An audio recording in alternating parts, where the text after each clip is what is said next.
तो hello guys, welcome to my YouTube channel GK GS M point. आप सभी का मेरे YouTube channel GK GS M point में दोस्तों स्वागत है। तो दोस्तों आज हम पढ़ने वाले हैं मध्य प्रदेश पटवारी 2023 स्पेशल एमपीजी के टॉपिक वाइज पार्ट 4। ठीक है, और हम पार्ट 4 पढ़ने वाले हैं। और किसके बारे में पढ़ने वाले हैं? तो आज हम पढ़ेंगे नदी तंत्र एवं परियोजना के बारे में। ठीक है, तो चलिए दोस्तों आगे की ओर चलते हैं बिना टाइम को बर्बाद करते हुए। ठीक है, तो पहला क्वेश्चन है, निम्नलिखित में से कौन सी नदी पश्चिम की ओर बहती है? ठीक है दोस्तों, क्वेश्चन बोल रहा है निम्नलिखित में से कौन सी नदी पश्चिम की ओर बहती है। आपके पास ऑप्शन है, ए नर्मदा नदी, बी गोदावरी नदी, सी गंगा नदी, डी यमुना नदी। तो दोस्तों इस क्वेश्चन का जो राइट आंसर है वो होगा आपका ऑप्शन नंबर ए नर्मदा नदी। नर्मदा नदी जो है वो पश्चिम से पश्चिम की ओर बहती है। ठीक है, आइए आगे देखते हैं। पश्चिम की ओर बहने वाली नदियां नर्मदा नदी, ताप्ती नदी, माही नदी। दक्षिण की ओर बहने वाली नदियां वेनगंगा, वर्धा, प्राणहिता, पेंच, कान। और उत्तर की ओर बहने वाली नदियां कौन कौन सी हैं? चंबल नदी है, सिंध नदी है, बेतवा नदी है, केन नदी है, टोंस नदी है और सोन नदी है। ठीक है, कौन कौन सी नदियां हैं दोस्तों? पश्चिम की ओर बहने वाली नदियां कौन कौन सी हैं? नर्मदा नदी है, ठीक है, ताप्ती नदी है और महान महा मातम मतलब माही नदी है। ठीक है, ये तीन नदियां हैं जो पश्चिम की ओर बहती हैं। ठीक, और दक्षिण की ओर बहने वाली नदियां कौन कौन सी हैं? तो दक्षिण की ओर बहने वाली नदियां वेनगंगा है, वर्धा है, प्राणहिता है, पेंच है, काहन है। और उत्तर की ओर बहने वाली नदियां चंबल, सिंध, बेतवा, केन, टोंस, सोन। ठीक है, ये नदियां हैं जो दिशाओं में बहती हैं अपने अपनी दिशा में। ठीक है, चलिए नेक्स्ट क्वेश्चन की ओर चलते हैं दोस्तों। दोस्तों अगला क्वेश्चन है, निम्नलिखित नदियां निम्नलिखित नदी घाटियों में से किस नदी घाटी पर राजौसरस के कंकाल अवशेषों के जीवाश्म का पता चला है? ठीक है ना, राजोरस। ठीक है, राजोरस के कंकाल अवशेषों के जीवाश्म का पता चला है।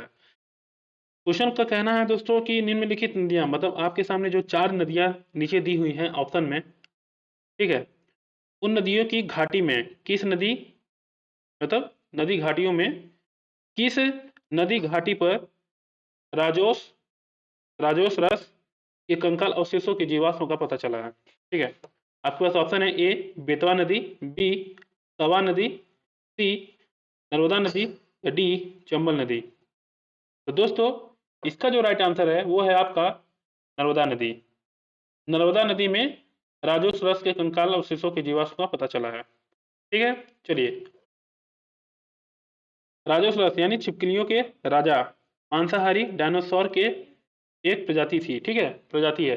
रामसोरस मतलब क्या होता है दोस्तों? छिपकलियों के राजा, जो छिपकली होती है उसके राजा राजोसरस। ठीक है, वो मांसाहारी डायनासोर की एक प्रजाति है। ठीक है, इसके जीवाश्म वर्ष 1982 से 1984, ठीक है, 1982 से 1984 में भारतीय पुरातात्विकविद सुरेश श्री श्रीवास्तव ने नर्मदा घाटी क्षेत्र में गुजरात की महिसागर और मध्य प्रदेश के जबलपुर से प्राप्त किए थे। कहाँ कहाँ से प्राप्त किए थे? ठीक है, पुरातत्वविद, ठीक ना, सुरेश श्रीवास्तव ने नर्मदा घाटी क्षेत्र में गुजरात के महिसागर और मध्य प्रदेश के जबलपुर से प्राप्त किए थे। ठीक है, वो भी नर्मदा नदी से। चलिए अगला क्वेश्चन को चलते हैं दोस्तों। नेक्स्ट क्वेश्चन है, नर्मदा नदी, ताप्ती नदी और माही नदी डिस्टेंस है। दक्षिण से बहने वाली नदियां, पूर्व से बहने वाली नदियां, पश्चिम से बहने वाली नदियां या उत्तर से बहने वाली नदियां। तो दोस्तों इसका जो राइट आंसर है वो है आपका ऑप्शन नंबर सी, पश्चिम से बहने वाली नदियां हैं। ठीक, अगला क्वेश्चन है दोस्तों, पर्यटन विभाग के अनुसार मध्य प्रदेश की सबसे सुंदर नदी का दर्जा किसे दिया गया है? ठीक है, क्वेश्चन है, पर्यटन विभाग के अनुसार मध्य प्रदेश की सबसे सुंदर नदी का दर्जा किसे दिया गया है? आपका ऑप्शन है, ए बेतवा, बी सिंध, सी सोन नदी, डी केन नदी। दोस्तों जो इसका राइट आंसर है वो है आपका ऑप्शन नंबर डी केन नदी। ठीक है, केन नदी को सुंदर नदी का दर्जा दिया गया है, मध्य प्रदेश की सबसे सुंदर नदी का दर्जा दिया गया है।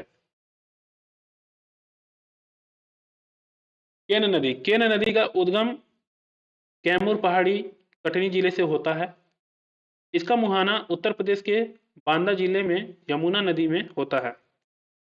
मध्य प्रदेश पर्यटन विभाग ने इसे मध्य प्रदेश की सबसे सुंदर नदी का दर्जा दिया है। ठीक है, चलिए अब अगले क्वेश्चन की ओर चलते हैं दोस्तों। दोस्तों अगला क्वेश्चन है, निम्नलिखित कथनों में से कौन सा कथन सत्य है यानी सही है। ठीक है, ऑप्शन है ए तिवना नदी, बी काली सिंध की सहायता मतलब सहायक नदी है, ठीक ना, सॉरी, ए तिवना नदी काली सिंध नदी की सहायक है, बी चंबल नदी में बटागुर, ठीक ना, बटागुर चित्रा इंडिका कछुओं की प्रजाति पाई जाती है, सी क्या है बेतवा नदी का उद्गम सीहोर के तुम्हारा गांव से होती है, और अगला ऑप्शन है दोस्तों रनेह जलप्रपात बेतवा नदी पर स्थित है, मतलब ठीक ना, रनेह जलप्रपात बेतवा नदी पर स्थित है। ठीक है, तो दोस्तों इसका जो राइट आंसर है वो है आपका ऑप्शन नंबर बी, यानी चंबल नदी में बटागुर चित्रा इंडिका कछुआ की एक प्रजाति पाई जाती है। ठीक है, ये है। नदियों से संबंधित तथ्य है, तिवना नदी चंबल नदी की सहायक नदी है, ठीक। चंबल नदी में बटागुर चित्रा इंडिका कछुआ की प्रजाति पाई जाती है। बेतवा नदी का उद्गम स्थल जो है उद्गम रायसेन के कुम्हरा गांव से होता है, और रनेह जलप्रपात के नदी पर स्थित है। ठीक है, चलिए अगले क्वेश्चन को चलते हैं दोस्तों। अगला क्वेश्चन है दोस्तों, नर्मदा और ताप्ती नदी के अतिरिक्त मध्य प्रदेश की अधिकांश नदियों का समापन होता है। ठीक है, आपका ऑप्शन है ए हिंद महासागर में, बी दूसरी नदियों से मिल जाती है, ठीक है, सी अरब सागर में, या डी बंगाल की खाड़ी में। तो दोस्तों इसका जो राइट आंसर है वो है आपका ऑप्शन नंबर बी, दूसरी नदियों में मिल जाती है। ठीक है, नर्मदा और ताप्ती नदी के अतिरिक्त मध्य प्रदेश की अधिकांश नदियां दूसरी नदी से संपन्न हो जाती है, मतलब मिल जाती हैं। ठीक है, चलिए मध्य प्रदेश की प्रमुख नदियों का समापन या मुहाना नर्मदा और ताप्ती नदी खंभात में एस्चुरिची, ठीक ना, एस्चुरी का निर्माण करते हुए समाप्त होती है। चंबल सिंध बेतवा केन तमसा और सोन नदी गंगा यमुना अपवाह तंत्र में मिल जाती है। पेंच वर्धा वैनगंगा आदि नदियां गोदावरी अपवाह तंत्र में मिल जाती हैं। ठीक है, चलिए अगले क्वेश्चन की ओर चलते हैं दोस्तों। दोस्तों अगला क्वेश्चन है, निम्न में से क्या ताप्ती नदी से संबंधित है। ठीक है, निम्न में से क्या ताप्ती नदी से संबंधित है। ऑप्शन है दोस्तों अटनूर बांध, ठीक, सेकंड ऑप्शन है स्वाली नदी बंदरगाह, ठीक, अगला ऑप्शन है पारस डोह बांध, और अगला ऑप्शन है उपरोक्त सभी। तो दोस्तों इसका जो राइट आंसर है वो है आपका ऑप्शन नंबर डी, उपरोक्त सभी। उपरोक्त सभी, उपरोक्त सभी जो है दोस्तों इसका राइट आंसर है। ठीक है, ताप्ती नदी का उद्गम बैतूल जिले के मुल्ताई से होता है। ताप्ती नदी पर हटनूर बांध महाराष्ट्र, यानी हटनूर बांध कहाँ स्थित है, महाराष्ट्र में स्थित है। पारस डोह बांध बैतूल में स्थित है। ताप्ती नदी पर खाली और सूरत बंदरगाह गुजरात में स्थित है। ठीक है, चलिए अगले क्वेश्चन को चलते हैं दोस्तों। अगला क्वेश्चन है, किस नदी को मध्य प्रदेश की जीवन रेखा नदी कहा जाता है। बहुत ही इंपॉर्टेंट क्वेश्चन है दोस्तों, काफी एग्जामों में ये रिपीट क्वेश्चन है। किस नदी को मध्य प्रदेश की जीवन रेखा नदी कहते हैं। ठीक है, बहुत ही ज्यादा इंपॉर्टेंट है क्वेश्चन।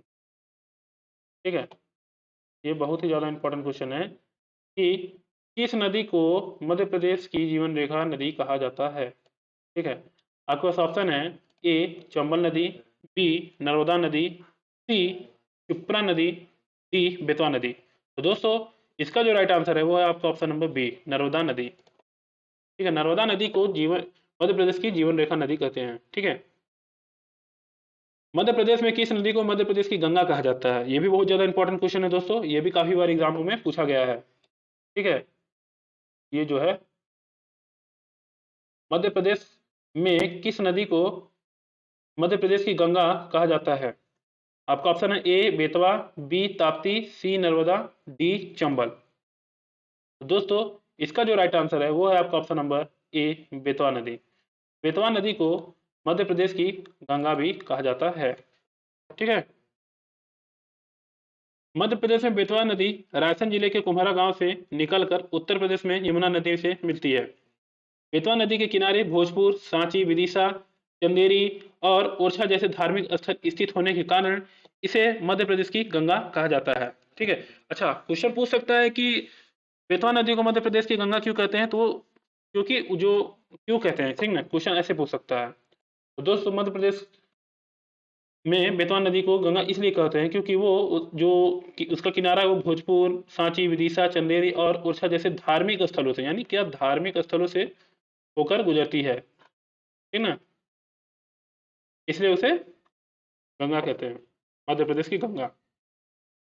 चलिए दोस्तों अगला क्वेश्चन है, मध्य प्रदेश की सबसे लंबी नदी कौन सी है।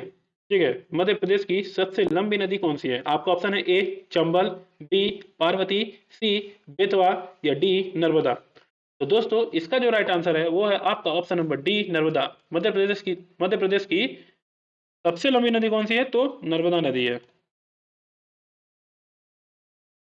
मध्य प्रदेश की सबसे लंबी नदी नर्मदा नदी है।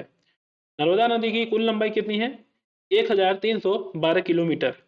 ठीक है, मध्य प्रदेश में नर्मदा नदी की लंबाई जो है, ठीक है, वो कितना है, 1077 किलोमीटर। ठीक है, मतलब 1077 किलोमीटर ये केवल मध्य प्रदेश की लंबाई है।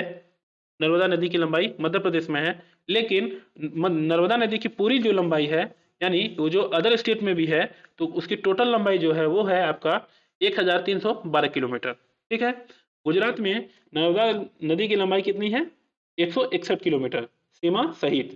ठीक है, और महाराष्ट्र में नर्मदा नदी की लंबाई 74 किलोमीटर है, वो भी क्या, सीमा सहित। ठीक है, चलिए दोस्तों अगले क्वेश्चन की ओर चलते हैं। नेक्स्ट क्वेश्चन है, मध्य प्रदेश में अपवाह तंत्र को कितने भागों में विभक्त किया गया है। ठीक है, मध्य प्रदेश में अपवाह तंत्र को कितने भागों में विभक्त किया गया है। आपका ऑप्शन है ए 4, बी 8, सी 6 और डी 5। तो दोस्तों इस क्वेश्चन का जो राइट आंसर है वो है आपका option number C 6। Madhya Pradesh में अपवाह तंत्र को 6 भागों में विभक्त किया गया है। ठीक है, कितने भागों में विभक्त किया गया है, 6 भागों में। अब कौन कौन से 6 भाग हैं, जरा उनके ऊपर थोड़ा नजर डाल लें। पहला भाग है गंगा यमुना अपवाह तंत्र, सबसे बड़ा अपवाह तंत्र। ठीक ना, ठीक ना, ये भी क्वेश्चन पूछ सकता है दोस्तों कि सबसे बड़ा अपवाह तंत्र कौन सा है, तो गंगा यमुना अपवाह तंत्र सबसे बड़ा अपवाह तंत्र है। ठीक है ना, गंगा यमुना। फिर उसके बाद है नर्मदा अपवाह तंत्र। ठीक है, फिर क्या है, नर्मदा अपवाह तंत्र। फिर क्या है, ताप्ती अपवाह तंत्र। ठीक है, फिर क्या है, गोदावरी अपवाह तंत्र। फिर माही अपवाह तंत्र। फिर महानदी अपवाह तंत्र, ये सबसे छोटा अपवाह तंत्र है। मतलब क्वेश्चन ऐसे पूछ सकता है कि मध्य प्रदेश में अपवाह तंत्र में, ठीक है, कौन कौन सबसे छोटा अपवाह तंत्र कौन सा है। तो सबसे छोटा अपवाह तंत्र दोस्तों ये है महानदी अपवाह तंत्र, और सबसे बड़ा अपवाह तंत्र पूछे तो गंगा यमुना अपवाह तंत्र सबसे बड़ा है। ठीक है, चलिए अगले क्वेश्चन की ओर चलते हैं दोस्तों। अगला क्वेश्चन है दोस्तों, मध्य प्रदेश में नर्मदा नदी का उद्गम स्रोत माना जाता है। ठीक है, मध्य प्रदेश में नर्मदा नदी का उद्गम स्रोत माना जाता है, मतलब मध्य प्रदेश में नर्मदा नदी जो है वो कहाँ से निकलती है। आपके पास ऑप्शन है ए पंचमढ़ी, बी चित्रकूट से, सी भेड़ाघाट से, डी अमरकंटक से। तो दोस्तों नर्मदा नदी जो है वो आपका अमरकंटक से निकलती है, यानी इस क्वेश्चन का राइट आंसर होगा दोस्तों अमरकंटक, यानी ऑप्शन नंबर डी। ठीक है, चलिए नर्मदा नदी मैकाल श्रेणी के अंतर्गत अमरकंटक तहसील पुष्पराजगढ़ जिला अनूपपुर से निकलती है। ठीक है ना, अनूपपुर से ये निकलती है, कहाँ, मतलब नर्मदा नदी अमरकंटक में स्थित है, जो कि अनूपपुर जिले से निकलती है। नर्मदा नदी का समापन खंभात की खाड़ी, ठीक है, कहाँ पे, खंभात की खाड़ी अरब सागर में होती है। नर्मदा नदी मध्य प्रदेश, महाराष्ट्र और गुजरात राज्य में प्रवाहित होती है। कौन कौन से राज्यों में क्या कहते हैं आपका नर्मदा नदी प्रवाहित होती है, तो दोस्तों नर्मदा नदी जो है वो मध्य प्रदेश, महाराष्ट्र और गुजरात, ये 3 राज्यों से प्रवाहित होती है। ठीक है, चलिए अगले क्वेश्चन की ओर चलते हैं दोस्तों। अगला क्वेश्चन है, मध्य प्रदेश की सबसे लंबी नदी कौन सी है। ठीक है, तो दोस्तों जैसे कि आपको इस क्वेश्चन का आंसर पता ही होगा, मध्य प्रदेश की सबसे लंबी नदी कौन सी है? तो मध्य प्रदेश की सबसे लंबी नदी दोस्तों आपका ऑप्शन नंबर डी नर्मदा नदी है। ठीक है, मध्य प्रदेश की सबसे लंबी नदी। इसकी कितनी किलोमीटर लंबाई है? तो दोस्तों नर्मदा नदी की सबसे मतलब मध्य प्रदेश के अंदर 1077 किलोमीटर इसकी लंबाई है। ठीक है, 1077 किलोमीटर। लेकिन मध्य प्रदेश, केवल ये मध्य प्रदेश में है, ठीक ना। और अगर पूछे नर्मदा नदी की टोटल लंबाई कितनी है, तो दोस्तों नर्मदा नदी की टोटल लंबाई जो है वो है आपका 1312 किलोमीटर। ठीक है, ये है।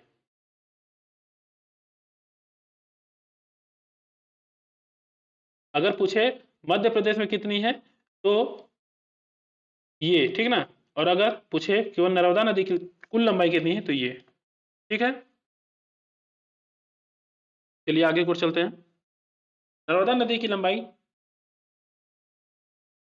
1312 किलोमीटर है। चंबल नदी की लंबाई 965 किलोमीटर है। सोन नदी की लंबाई 780 किलोमीटर है। ताप्ती नदी की लंबाई 724 किलोमीटर है। और बेतवा नदी की लंबाई 590 किलोमीटर है। माही नदी की लंबाई 583 किलोमीटर है। ठीक है, चलिए दोस्तों अगले क्वेश्चन को चलते हैं।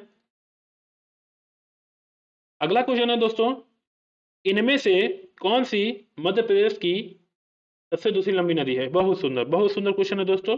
जैसे कि मैंने आपको अभी बताया था कि मध्य प्रदेश की सबसे बड़ी लंबी नदी कौन सी है? नर्मदा नदी। और दूसरी कौन सी है? चंबल। तो दोस्तों मध्य प्रदेश की जो दूसरी सबसे लंबी नदी है वो है आपका ऑप्शन नंबर ए चंबल। ठीक है, कितना है इसका? तो दोस्तों चंबल नदी की जो टोटल लंबाई है वो है आपका 965 किलोमीटर। ठीक है, 965 किलोमीटर चंबल नदी की कुल लंबाई है। चलिए अगले क्वेश्चन की ओर चलते हैं दोस्तों। निम्न नदियों में से कौन सी सतपुड़ा और विंध्य पर्वतमाला के मध्य प्रवाहित होती है? ठीक है, निम्न नदियों में से कौन सी सतपुड़ा और विंध्य पर्वतमाला के मध्य प्रवाहित होती है? आपका ऑप्शन है ए नर्मदा नदी, बी ताप्ती, सी माही और डी साबरमती। ठीक है, तो दोस्तों इस क्वेश्चन का जो राइट आंसर है वो है आपका नर्मदा नदी।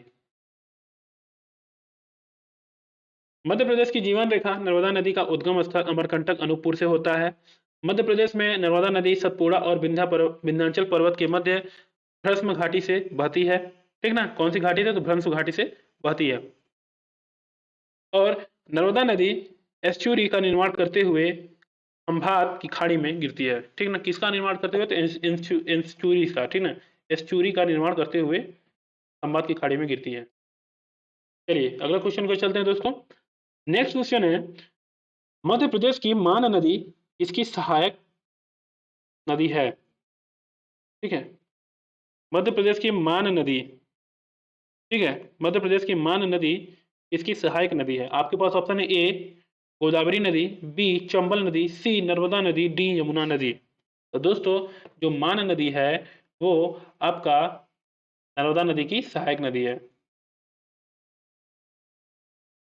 मान नदी का उद्गम धार जिले के मनावर के समीप से होता है। ठीक ना, मान नदी का उद्गम कहाँ है? धार जिला। ठीक ना, धार जिले के मनावर के समीप से होता है। यह नर्मदा नदी की सहायक नदी है। मान परियोजना धार जिले में स्थित है। अब मान परियोजना कहाँ स्थित है? तो धार जिले में स्थित है। ठीक है, चलिए अगले क्वेश्चन की ओर चलते हैं दोस्तों। अगला क्वेश्चन है, तवा देनवा शक्कर निम्न में से किस नदी की सहायक नदी है? तवा देनवा शक्कर निम्न में से किस नदी की सहायक नदी है? आपका ऑप्शन है ए चंबल, बी नर्मदा, सी ताप्ती, डी क्षिप्रा। तो दोस्तों इसका भी जो राइट आंसर है वो है आपका ऑप्शन नंबर बी नर्मदा नदी। ठीक है, नर्मदा नदी। नर्मदा नदी की कुल 41 यानी 41 सहायक नदियां हैं। इनमें से 22 बाएं तरफ से और 19 दाएं तरफ से आकार आकर मतलब नर्मदा नदी को मिलती हैं। ठीक है, नर्मदा नदी में बाईं ओर से कौन कौन सी नदी आती है? मतलब खाबर, बंजर, सेर, शक्कर, तवा, देनवा, सुक्ता, कुंडा व गोई आदि नदियां आकर मिलती हैं। और नर्मदा नदी में दाईं तरफ से कौन कौन सी नदियां आके मिलती हैं? तो हिरण, वारणा, कोलार, मान एवं मानवहसिनी आदि नदियां आकर मिलती हैं। ठीक है, चलिए अगले क्वेश्चन को चलते हैं दोस्तों। अगला क्वेश्चन है दोस्तों, नर्मदा के बाएं तट पर मिलने वाली सहायक नदियां कौन कौन सी हैं? ठीक है, नर्मदा नर्मदा नदी के बाईं ओर मतलब बाएं तट पर मिलने वाली सहायक नदियां कौन कौन सी हैं? आपके पास ऑप्शन है ए जामनेर, बी तेंदोनी, सी बारना और डी तवा। तो दोस्तों इस क्वेश्चन का जो राइट आंसर है वो है आपका तवा। ठीक है, नर्मदा नदी के बाएं तट पर मिलने वाली सहायक नदी कौन सी है? तवा नदी है। ठीक है, तवा नदी। अगला क्वेश्चन है दोस्तों, नर्मदा और ताप्ती एक गहरे चैनल के माध्यम से समुद्र में मिलती है, उसे क्या कहते हैं? ठीक है, नर्मदा और ताप्ती एक गहरे चैनल के माध्यम से समुद्र में मिलती हैं, उसे क्या कहते हैं? ठीक है, आपका ऑप्शन है ए ज्वार नद, ठीक है, और बी बाढ़, सी नदी का डेल्टा या डी पुल। तो दोस्तों जो इस क्वेश्चन का राइट आंसर है वो है आपका ऑप्शन नंबर ए ज्वार नद यानी एस्चुरी।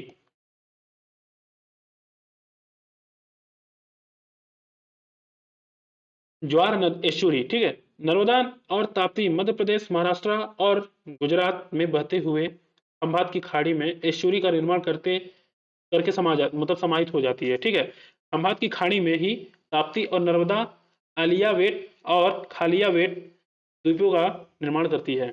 आलियावेट और खालियावेट द्वीपों का निर्माण करती है। ठीक है, चलिए अगले क्वेश्चन को चलते हैं दोस्तों। अगला क्वेश्चन है दोस्तों, मध्य प्रदेश में बरगी नदी इसकी एक सहायक नदी है। ठीक है, बरगी नदी मध्य प्रदेश में बरगी नदी किसकी एक सहायक नदी है? आपका ऑप्शन है ए बंजर, बी चंबल, सी नर्मदा, डी यमुना। दोस्तों इस क्वेश्चन का जो राइट आंसर होगा वो होगा आपका ऑप्शन नंबर सी नर्मदा नदी। ठीक है,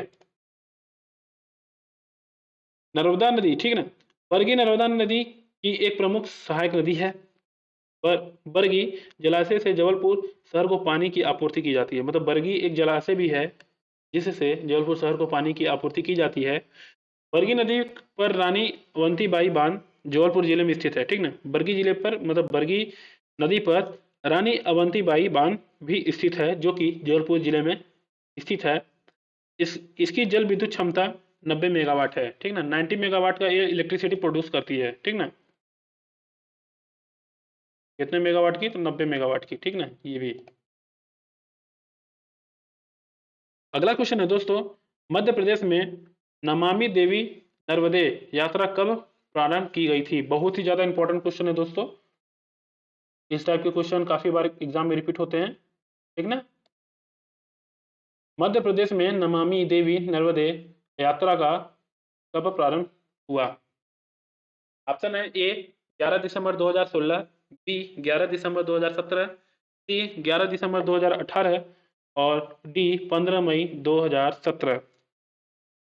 तो दोस्तों इस क्वेश्चन का जो राइट आंसर है वो है आपका ऑप्शन नंबर ए 11 दिसंबर 2016। मध्य प्रदेश में नमामि देवी नर्मदे यात्रा 11 दिसंबर 2016 को प्रारंभ की गई। ठीक, योजना क्या है? 11 दिसंबर 2016 में 15 मई 2017 तक कुल दिन कितने थे? 148 दिन नर्मदा सेवा यात्रा की शुरुआत अमरकंटक से की गई थी। ठीक है, चलिए अगला क्वेश्चन को चलते हैं दोस्तों।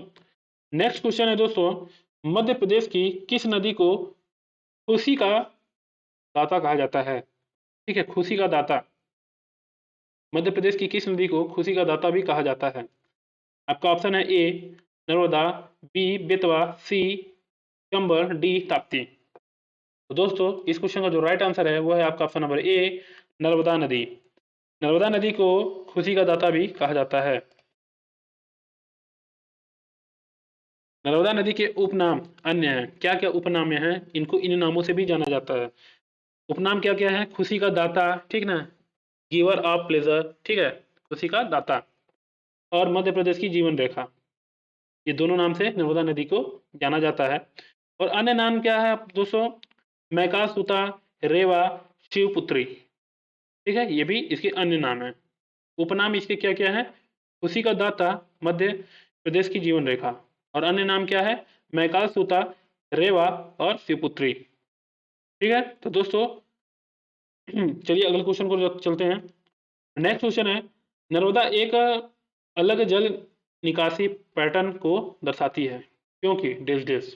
ठीक ना, क्वेश्चन पूछ रहा है नर्मदा एक अलग जल निकासी पैटर्न को दर्शाती है क्योंकि वो डेस डेस है। ठीक ना, क्या है? यह पूर्व की ओर बहती है, यह एक दरार घाटी से होकर प्रवाहित होती है, इसकी कई सहायक नदियां हैं, या यह एक छोटी नदी है। ठीक है, तो इसका क्या होगा आंसर? दोस्तों इस क्वेश्चन का जो राइट आंसर है वो होगा आपका ऑप्शन नंबर बी, यह एक दरार घाटी से होकर प्रवाहित होती है। भ्रंश घाटी का विकास तब होता है जब दो भ्रंश रेखा के बीच की चट्टानें स्तंभ नीचे की ओर घुस जाती है। ठीक है, घुस जाती है यानी धस जाती है, नीचे की ओर धस जाती है। नर्मदा नदी विंध्याचल और सतपुड़ा पर्वत के मध्य भ्रंश घाटी में प्रवाहित होती है। कहाँ प्रवाहित होती है दोस्तों? मध्य भ्रंश घाटी में प्रवाहित होती है। ठीक, चलिए अगले क्वेश्चन को चलते हैं दोस्तों। मंडला जिला किस नदी के किनारे बसा हुआ है? बहुत ज्यादा इंपॉर्टेंट दोस्तों, बहुत ज्यादा इंपॉर्टेंट क्वेश्चन है ये भी काफी बार रिपीट किया है। मंडला जिला किस नदी के किनारे बसा हुआ है?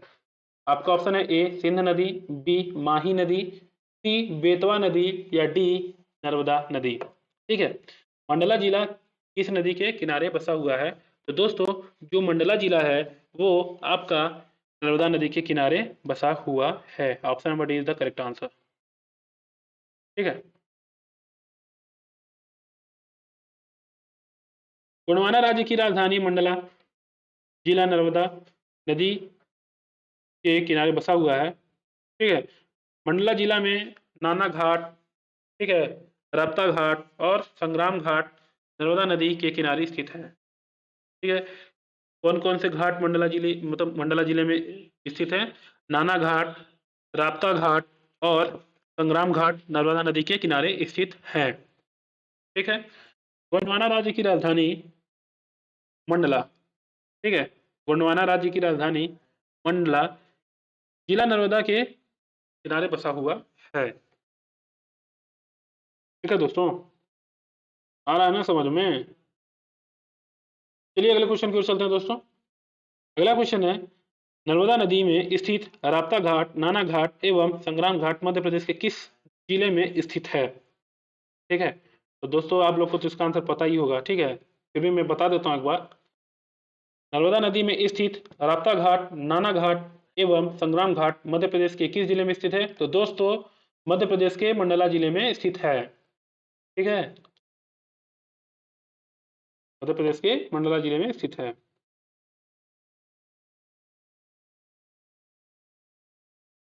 तो दोस्तों ये रहे आज के टॉप इंपॉर्टेंट क्वेश्चंस। ठीक है, पार्ट 4। आज हम पढ़े हैं क्या? नदी तंत्र एवं परियोजना के बारे में। ठीक है, अब मिलते हैं अगली वीडियो में कुछ नया टॉपिक लेके। ठीक है, तब तक के लिए बाय, मिलते हैं अगली वीडियो में।